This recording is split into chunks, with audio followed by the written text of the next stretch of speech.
Mars a commencé sa rétrograde le 6 décembre 2024, mais là, à partir du 3 janvier 2025, il retourne en Cancer. D'ailleurs, si vous voulez suivre les updates du ciel, je vous conseille d'aller me follow sur Instagram. Je vous en donne tout le temps en story. Qu'est-ce que ça veut dire? On doit prendre soin de nous. On doit réévaluer si on a dispersé notre énergie trop vers les autres, prendre soin des autres, puis on s'est oublié soi. Mars en Cancer, naturellement, ça a une énergie très protectrice, OK? Protectrice des autres. Et là, il faut revisiter si on est assez protecteur de nos désirs, nos besoins, nos émotions. Donc, réévaluer si on a négligé ça au courant des derniers mois et si oui, ben, d'instaurer des pratiques pour remonter un petit peu notre niveau énergétique à nous.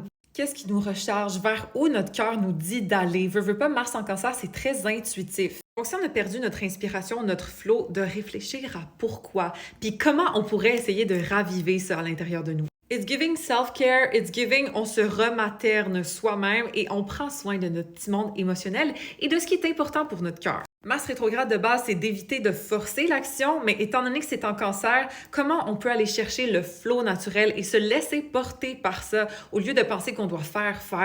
Donc, s'il y a quelque chose à l'intérieur de vous qui vous chuchote, là, il faut pas qu'on se rende jusqu'à ce qu'elle crie, cette petite voix-là, à l'intérieur. Il faut l'écouter. Laissez-moi savoir en commentaire si ça vous parle, qu'est-ce que votre petite voix vous dit, votre intuition vous dit. Et puis, follow pour plus d'astro.